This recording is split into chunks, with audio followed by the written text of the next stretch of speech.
Assalamualaikum warahmatullahi wabarakatuh. Perkenalkan, nama saya Bayu Taufik Ramdhani dari program studi teknologi penangkapan ikan dari kelas B untuk tugas reading assignment 1. Saya di sini akan mempresentasikan tentang pertimbangan operasional untuk tampilan peta elektronik dan sistem informasi atau ECDIS. Lalu apa itu ECDIS? ECDIS atau yang disingkat Electronic Chart Display and Information System atau ECDIS adalah sistem navigasi informasi berbasis komputer yang sesuai dengan Peraturan International Maritime Organization atau sering disebut IMO dan dapat digunakan sebagai alternatif untuk kertas grafik bahari. IMO mengacu pada sistem serupa tidak memenuhi peraturan sebagai sistem electronic chart. Lalu fungsi di anjungan kapal itu seperti apa sih? Contohnya ECDIS itu seperti kepanjangannya, yaitu Electronic Chart Display and Information System atau sistem informasi dan tampilan peta elektronik. Maka ECDIS adalah sistem navigasi dengan mengandalkan tampilan peta secara elektronik yang dihubungkan dengan berbagai peralatan navigasi lainnya di anjungan seperti Global Positioning System atau GPS, kemudi kapal, radar, Automatic Identification System, dan sistem manajemen keselamatan, serta peralatan navigasi lain di anjungan yang secara keseluruhan adalah untuk merencanakan pelayaran, memonitor posisi kapal selama pelayaran sehingga kapal berlayar dengan aman dan selamat yang lebih efisien dibanding dengan sistem konvensional sebelumnya. ECDIS menyediakan sejumlah fungsi dan fitur perencanaan tambahan seperti kontur keselamatan, alarm, fasilitas click and drop untuk titik arah dan penanda, dan lain-lain. Sementara dalam banyak hal, ECDIS membuat perencanaan pelayaran lebih mudah, namun masih mungkin untuk membuat kesalahan. Namun ini mungkin dari jenis yang berbeda dengan yang ditemui saat menggunakan peta kertas. Penting adanya komunikasi yang baik tentang rencana pelayaran kepada semua petugas anjungan sehingga mereka siap untuk pelayaran yang dimaksud. Lalu pertimbangan apa saja yang harus diperhatikan dalam mengoperasikan ECDIS itu?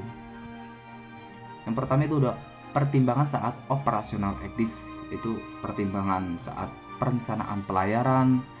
Untuk penting adanya pemahaman yang baik tentang rencana pelayaran oleh semua petugas anjungan sehingga mereka siap untuk perjalanan yang dimaksud. Ini harus mencakup informasi tentang status peralatan dan prosedur percadangan. Lalu ada pertimbangan pelaksanaan pelayaran, seperti petugas harus meninjau rencana perjalanan dan menyetujui pra-pengaturan fungsi, alarm, dan indikator yang dipilih untuk digunakan pada ECDIS, di mana kapal membawa peta kertas serta ECDIS. Peran ECDIS dan peta harus benar-benar dipertimbangkan. Lalu ada ketergantungan yang berlebihan pada ECDIS. Ada kecenderungan untuk terlalu percaya pada sistem berbasis komputer dalam kasus ECDIS ini, untuk percaya secara implisit pada apapun yang ditampilkan pada tampilan grafik. Penting bahwa petugas ingat untuk memeriksa silang informasi yang ditampilkan dengan segala cara yang tersedia, terutama dengan pengamatan visual dan perbandingan dari jendela anjungan dan dengan mengamati radar tentunya. Lalu ada pertimbangan amandemen Manila terhadap konvensi dan kode STCW, yaitu konvensi dimodifikasi dari waktu ke waktu untuk menghasilkan teknologi baru, kebijakan lingkungan dan keselamatan ketat, dan untuk perbaikan sistem saat ini. Jadi akan selalu di-upgrade. Lalu ada pengangkutan wajib ECDIS. Mulai 1 Juli 2012 hingga 1 Juli 2018, semua kapal di atas 10.000 GT atau gross ton diminta untuk memasang dan mengoperasikan ECDIS. Kapal dapat dikecualikan dari pengangkutan wajib ECDIS ini jika tidak beroperasi dalam waktu kurang dari 2 tahun setelah tanggal pelaksanaan. Lalu ada ECDIS saat perencanaan pelayaran itu seperti masalah seperti jenis bagan mana yang tersedia di ECDIS untuk segmen pelayaran harus dipertimbangkan. Format VP juga tentunya harus dipertimbangkan. Lalu ada pertimbangan prosedur dan organisasi lainnya seperti pelaksanaan pelayaran, pertimbangan peta kertas dan ECDIS yang harus digunakan, pertimbangan pergantian jam jaga, pengaturan standar ECDIS saat ganti jam jaga, unsur manusia Untuk unsur manusia, perwira muda mungkin terlalu mengandalkan sistem elektronik dan lupa untuk memeriksa silang informasi. Tingkat pelatihan pengenalan yang diperlukan untuk berbagai posisi staf di kapal harus dipertimbangkan. Tingkat pengenalan apa yang diperlukan dari petugas jaga yang baru ditugaskan sebelum orang tersebut diizinkan untuk berjaga secara individual. Tentunya juga pertimbangan pemeriksaan yang ketat setiap saat agar terhindar dari hal-hal yang tidak diinginkan. Lalu ada pertimbangan apa yang harus dipertimbangkan sebelum membeli ekdis. Tentunya sebelum memasang ekdis kita harus benar-benar banyak bertanya kepada ahlinya. Itu jangan terburu-buru untuk membeli, jangan hanya mendiskusikannya dengan pemasok, tetapi hubungi pengguna lain untuk pengalaman dan pendapat mereka. Tanyakan pada ahlinya, seperti plus minus dari pemasang ekdis ini seperti apa dan lain-lain. Lalu ada kontrol kualitas perusahaan yang menjamin keamanan navigasi. Memeriksa semua hubungan spasial yang terkandung dalam data dan membunyikan alarm jika ada masalah. Seperti misalnya masalah alarm landmark di air, area kedalaman tidak menutup, kabel bawah laut di darat, dan persilangan kontur kedalaman. Lalu ada pemantauan integritas sistem dan pemeliharaan peralatan.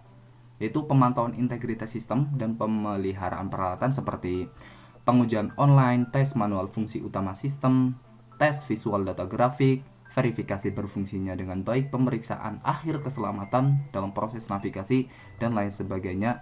Untuk pengujian-pengujian dan tes-tes ini tentunya untuk menjamin keselamatan. Lalu ada pelatihan ekdis. Tentunya untuk kapal yang sudah dilengkapi dengan ekdis, untuk petugas anjungannya di kapal harus benar-benar menguasai apa itu ekdis dan bagaimana cara mengoperasikannya. Semua petugas anjungan di kapal yang memiliki ekdis sebagai sarana pelatihan ekdis generik didasarkan pada kursus model IMO 1.27 dan disetujui oleh administrasi maritim terkait.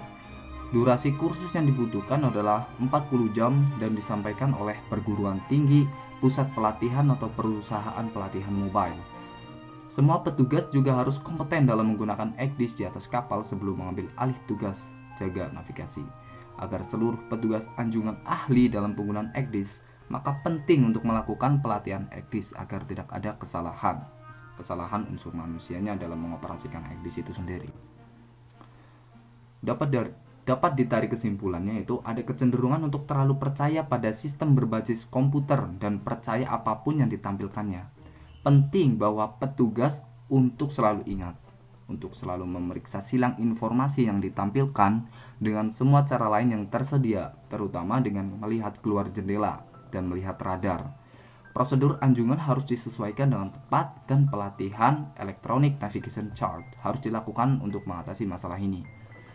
Petugas navigasi yang terlatih dengan baik harus menentukan apa yang sesuai dalam hal alarm dan parameter navigasi sesuai dengan karakteristik kapal dan kondisi lain yang berlaku. Mungkin itu saja yang dapat saya sampaikan, semoga dapat bermanfaat. Jika ada kesalahan, saya meminta kritik yang sifatnya membangun. Sekian dan terima kasih. Wabil taufiq wal hidayah. Wassalamualaikum warahmatullahi wabarakatuh. Sekian. ありがとうございます。